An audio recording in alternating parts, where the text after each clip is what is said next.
한밤중에 일어난 끔찍한 사건. 사라져버린 용의자와 단 한 명의 목격자. 홀로 남은 남자의 마지막 순간. 모두가 잠든 새벽, 사건이 시작됐다.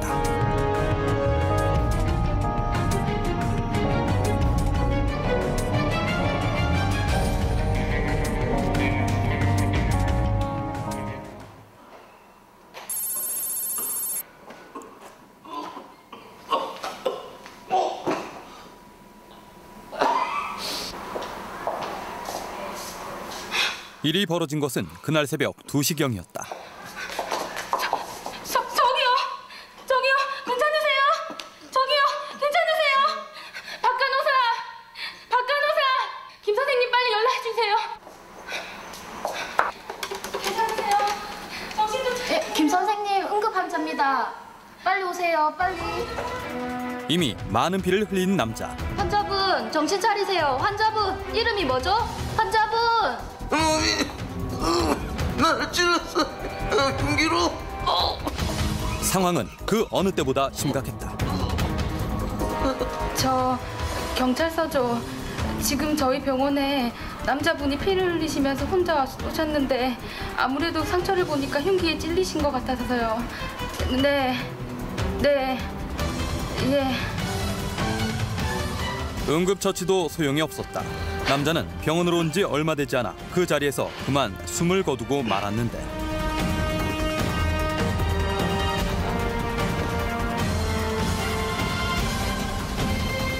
이름조차 알 수 없었던 한 남자의 죽음. 그것이 사건의 시작이었다.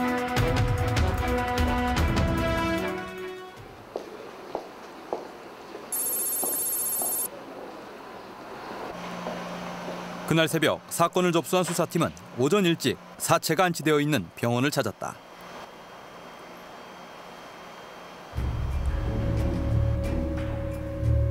피해자의 사망 원인은 깊은 자상에 의한 과다 출혈. 수사팀에게는 무엇보다 피해자의 신원을 확보하는 것이 제일 시급한 문제였는데, 유류품도 하나 없이 신원을 알 수 있는 단서가 거의 없는 상황에서 수사팀은 피해자의 신원 확인을 위해 즉시 지문 채취에 돌입했다.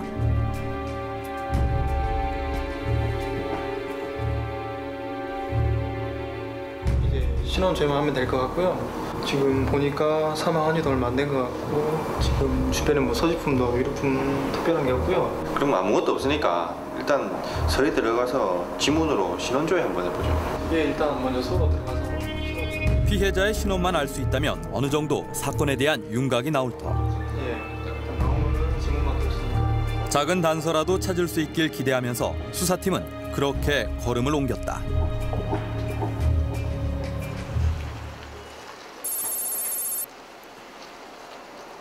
오전 8시 30분경 수사팀은 채취해온 지문으로 신원 조회를 시작했다. 신원 조회 결과 숨진 남자는 올해 50살의 박태수라는 인물로 밝혀졌는데, 곧바로 그의 가족에게 연락을 취한 수사팀. 여보세요? 네, 저는 연제경찰서 폭력 3팀 백행수 형사라고 합니다. 저 혹시 박태수 씨 어머님 되십니까?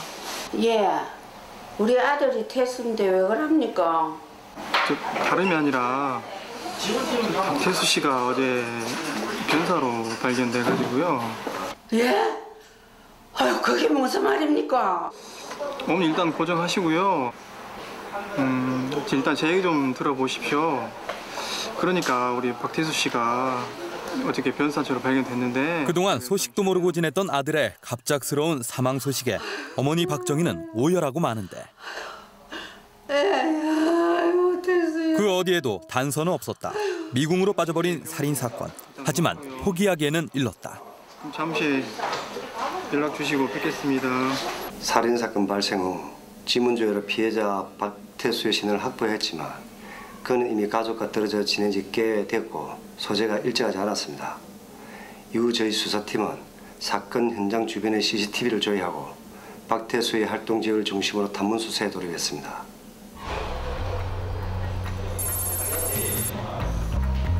이후 수사팀은 사건 현장 주변에 설치된 CCTV 기록을 뒤졌다. 하지만 새벽 시간대에 발생한 사건이라 CCTV에 찍힌 용의자의 모습을 식별하기가 쉽지 않았는데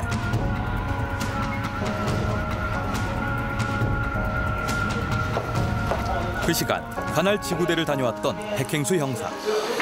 CCTV 좀 봤어요? 네. 지구대 방금 갔다 와 보니까요. 네. 발생 사건에 비슷한 건이 한 건 있는데 목격자도 있고 목격자 일단 들어오라 그랬거든요. 네. 그러니까 계속 확인해보고 우리 김주임 팀하고 강 반장하고 심리팀 주변 확인 좀 해보고 어떻게 된 건인지 일단 그 목격자 확보가 더 중요한 것 같아요. 그래가지고 그러면 일단은 그러면 강 반장 팀은 현장 탐문 수사를 좀 해야 될까요? 그죠? 그렇죠. 한번 해보고. 아무도 없는 새벽에 일어난 살인 사건. 하지만 하늘이 도운 것일까? 사건엔 유일한 목격자가 있었는데. 그로부터 1시간 후.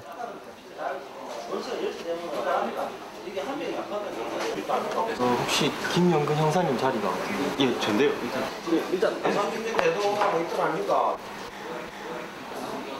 그는 애써 그날의 끔찍한 기억을 다시 떠올렸는데 어제 새벽에 그 목격하신 거 그대로 말씀해 주시면 됩니다. 혹시 그 용의자 얼굴 기억나나요? 그게 어제 새벽에 너무 놀래가지고 얼굴은 잘 기억이 안 나는데 그 옷차림이라던가 뭐 그런 건 기억나거든요. 일 마치고 집에 가던 길이었습니다. 예. 제가 이렇게 전화를 하려고 했는데 갑자기 무슨 소리가 나가지고 조심스레 가봤거든요. 그날은 며칠째 야근이 계속되던 날이었다. 쉽지가 않네. 어제도 야근, 오늘도 야근. 죽겠네 죽겠어.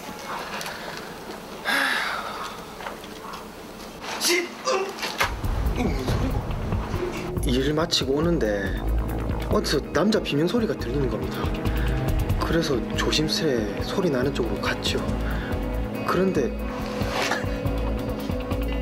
송범수의 눈앞에 펼쳐진 광경. 그것은 믿을 수 없는 일이었다.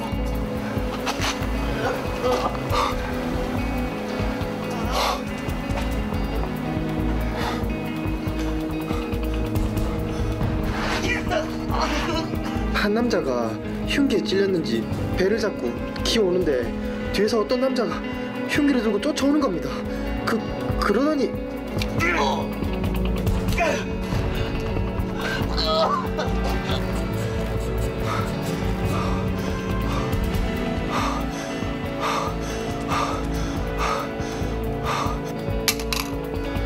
도와주면 저도 변을 당할 것 같아서 진짜 제가 그런 일을 겪고 나니까 너무 겁이 나는 겁니다. 이건 무슨 영화도 아니고.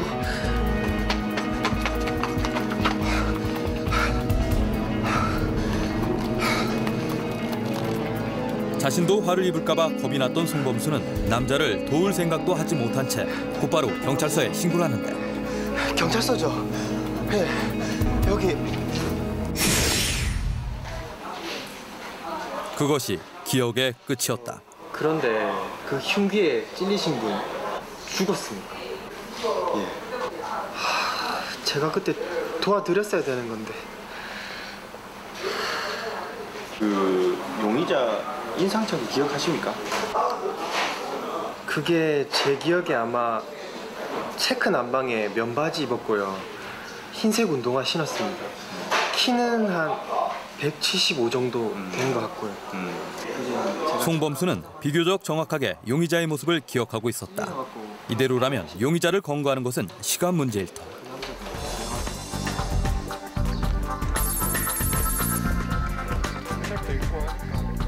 하지만 용의자가 도주했을 가능성도 배제할 순 없는 법. 수사팀은 곧바로 사건 발생 현장을 중심으로 탐문 수사에 돌입했는데 이후 수사팀은 피해자 박태수가 매일 서너 명의 남자들과 어울려 술을 마셨다는 진술을 확보할 수 있었고 평소 박태수와 친분이 있었던 자들을 가장 유력한 용의자로 보고 조사를 거듭해 나갔는데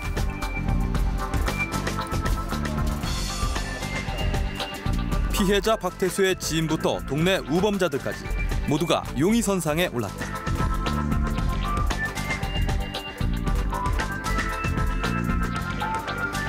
수사팀은 사건 당일 알리바이가 확실하지 않은 총 4명의 남자들에게 임의 동행을 요청했고 그렇게 서서히 수사망을 좁혀나갔다. 그날 오전 조사를 받기 위해 경찰서로 온 4명의 용의자들. 송범수는 무척 긴장된 표정으로 그들을 한 명 한 명 살펴보기 시작했는데 저 4명 중에 있습니까? 잠시만요.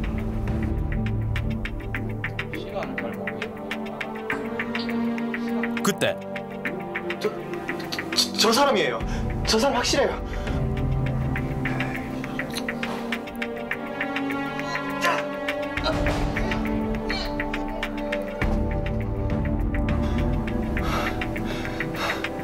남자와 다시 마주하자 격하게 불안한 반응을 보이는 송범수. 저 사람이 확실합니까? 네, 살인한 사람인데 제가 어떻게 모르겠습니까? 저 사람 맞아요. 목격자 송범수가 지목한 단 한 명. 하지만 과연 그가 피해자 박태수를 살해한 진범일까? 당시 저희 수사팀은 목격자의 진술로 인상착의가 비슷한 사람들을 임의동행해서 조사를 이어갔는데 황경식을 보기 전에 목격자 진술과 이후 임의동행으로 경찰서에 온 황경식의 인상착의가 놀랄 정도로 정확하게 일치했습니다. 그래서 용의자를 황경식으로 지목하고 그를 상대로 보다 면밀한 조사에 돌입했습니다. 조사 결과 황경식은 무려 전과 16범으로 드러났는데 황경식 씨, 박태수 씨 아시죠? 박태수? 효자 박태수. 아, 태수 형님. 아, 근데 태수 형님이 와요. 박태수 씨가 어제 흉기에 찔려갖고 사망을 하셨고 황경식 씨가 유력한 용의자로 지목됐으니까 어제 무슨 일이 있었는지 자세히 설명 좀 해주세요. 아니, 누가요? 어? 누가 나를 고발했는데요? 아니, 전마가 사람 죽인 놈이라고 누가 꼰질렀는 모양이네. 아, 참요. 보소해, 내는요 아무리 더러운 짓 하고 살았어도 하늘이 무서워서 내 그런 짓은 못합니다. 과연 어떤 것이 진실일까? 박태수 씨하고 친분 있죠? 언제부터 하셨습니까?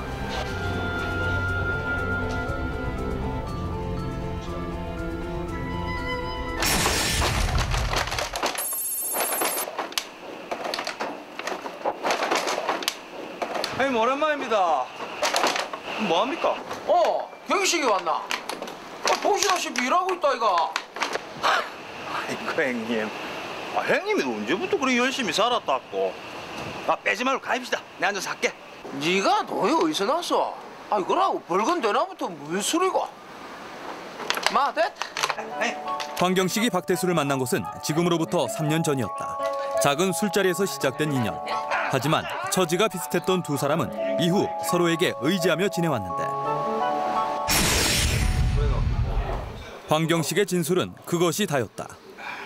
평소에 박태수 씨한테 악감정 있고 그런 건 없어요? 어이구 참. 형님 아우하는 사이인데 악감정이 어디 있겠습니까? 그날 두 분 사이에 무슨 일이 있었죠? 안 그래요? 무슨 일이 있기는 우리가 어디 원수지간도 아니고. 참네.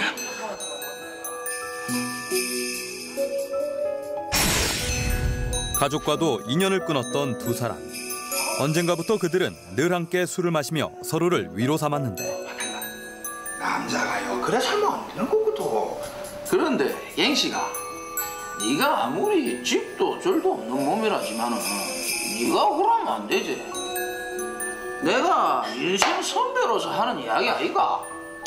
내가 그랬는데 니보다는. 하지만 매번 술을 마실 때면 두 사람은 각기 다른 이야기를 하고 있었다.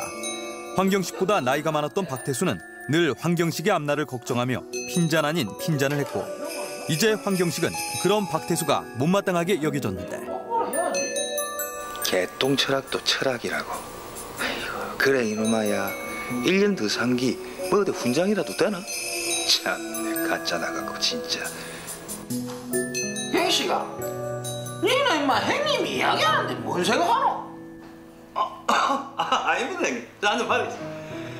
한 잔 받으시오 마. 여기서.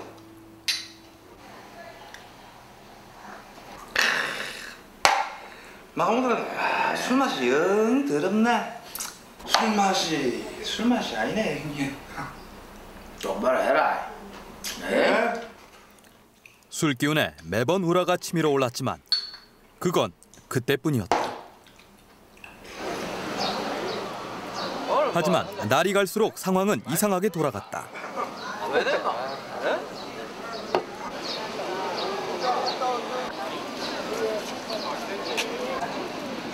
아니 뭡니까? 뭐들 내 얘기라도 했는갑지. 아니 저도 하나 주이소. 그래, 여행 씨가 말 물어. 네. 시간이 지날수록 대수롭지 않은 일에도 신경이 쓰였다. 그리고 그 중심에는 언제나 박태수가 있었다. 그러던 어느 날. 미세스 몬! 내가 왔다. 여 소주 시원한 놈으로 하나 내어해라. 왔어요. 금방 내올게요.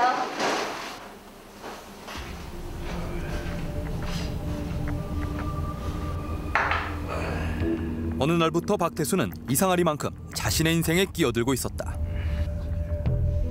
알 수 없는 분노에 휩싸인 것은 그날부터였다.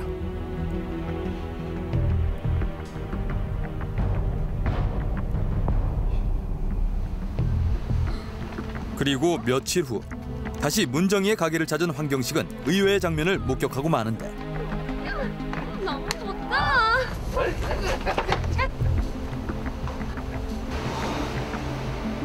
근데 저것들이 진짜 이제 더 이상은 참을 수가 없었다.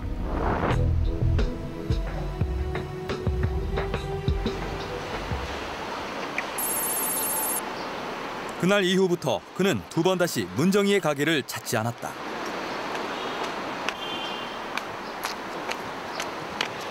대낮부터 여기서 뭐하고 있는데? 왜? 내한테 뭐 섭섭한 거 있나? 이거 놔라. 여러분. 뭐? 더러운 게? 뭐 이런 인간이 다 있노? 참 내 어이가 없어서. 와, 내가 어디 틀린 말 했나? 그동안 인생이 불쌍해서 봐줬더만 이 인간이 못하는 소리가 없네. 진작에 네 그런 인간인 줄 알고 있었는데 뭐? 사업? 누가 그러대? 정가가 한 10개는 넘는다며. 참 그거 아나? 똥이 무서워서 피하는 게 아니고 더러워서 피하는 거. 그것은 모욕이었다. 그리고 그 순간 그녀에게 그런 말을 해줄 사람은 박태수 오직 그뿐이라고 생각했다.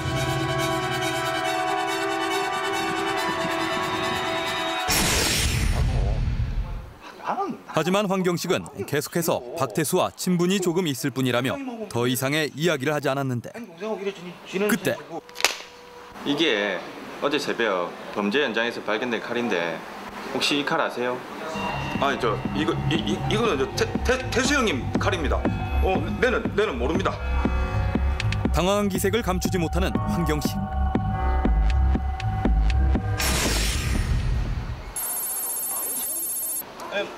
도대체 그날엔 어떤 일이 일어났던 것일까?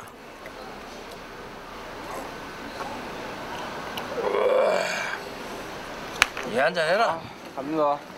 그거라. 늘 그랬듯이 매일 공터에서 술자리가 이어졌다.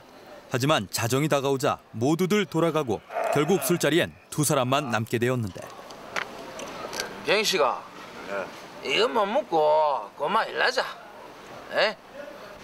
그참 집도 절도 없는 놈이 갈 데가 어딨다고. 아니야, 우리 한 잔 더 합시다. 에? 오늘 재활용품 판 돈도 다 썼고 저금이라도 한 번 더 해야 되는데 이래가 되겠나? 에이구, 근데 나는 생각해보니까 니만 만나면 막 술이 술술 들어가네. 왜? 나는 형님 인생에 도움이 안 되는 놈인 모양이지. 내 말은 그런 뜻이 아니고 니는 내가 무슨 말만 하면 항상 고깝게 여기더라. 내가 인생 선배로 사는 이야기인데 니 언제까지 인생 그렇게 살면 안 돼. 알겠나? 스스로 잘못됐다고 느낀 적은 없었다. 누구도 단언할 수 없는 자신만의 인생이었다. 생각이 거기까지 미치자 술기운에 분노가 치밀어 오른 황경식은 박태수의 뒤를 쫓기 시작했는데 그 순간 황경식은 바로 오늘이야말로 그동안의 치욕과 수모를 갚을 수 있는 유일한 기회라고 믿었다. 박태수가 인적이 드문 골목길로 접어들기까지 계속해서 그의 뒤를 밟은 황경식. 이놈아, 네가 인간이가? 어? 왜 비싼 밥을 먹고 살아? 네 그래 살면 안 돼. 정신 차리란 말이야. 네가 그렇게 어떻게 살아? 그 다음 황경식은 늘 소지하고 다니던 흉기를 꺼낸 후 박태수에게 다가갔다. 경식아,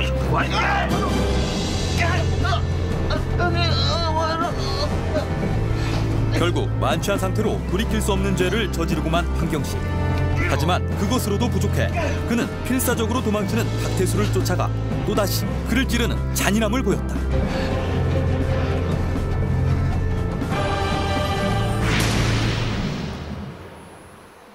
영원히 지우고 싶었던 그날의 기억. 이제 어떻게 해서라도 이곳에서 벗어나야만 한다. 이게 박태수 씨 칼이고 모른다 이 말씀이죠? 몇 번을 이야기해야 알겠습니까? 말했다요. 난 모른다고. 황경식 씨, 이 칼에서 황경식 씨 지문이 나왔어요. 알겠어요? 그리고 황경식 씨가 박태수 씨 찌를 때 반대편 전신주에서 CCTV 돌아가고 있었던 거 몰랐죠? 그날 새벽 목격자도 있어요. 바라도 잘 안 지워지죠? 그 옷에 묻은 핏자국 유전자 감식 들어갈 거예요.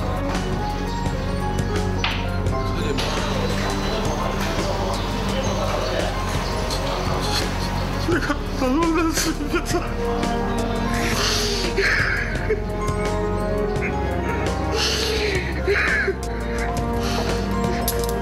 한 사람의 생을 무참히 빼앗아버린 죄. 결국 황경식은 사건 발생 10시간 만에 살인 혐의로 긴급 구속됐다. 사건 이후 황경식이 옷에서 발견된 핏자국을 채취해서 유전자 분석 의뢰한 결과 피해자 박태수의 것으로 밝혀졌고 이후 저희 수사팀은 황경식을 명백한 살인 혐의로 구속했습니다. 현재 황경식은 재판 대기 중입니다. 사건을 조사하는 동안 박태수가 3, 4년 전부터 매우 열심히 살았다는 주변의 진술을 확보했는데요. 이번 사건으로 유명을 달리한 고인의 명복을 빕니다. 어떤 수를 써서라도 지우고 싶었던 과거였다. 세상 모두에게 인정받지 못했던 고통스러운 기억. 마음속에 가득 찬 분노와 시기심은 점점 더 자라나 또 다른 자신이 되었는데 그날 새벽 살인마가 되어버린 남자. 이제 그에게 남은 것은 영원히 돌아오지 않는 아침뿐이다.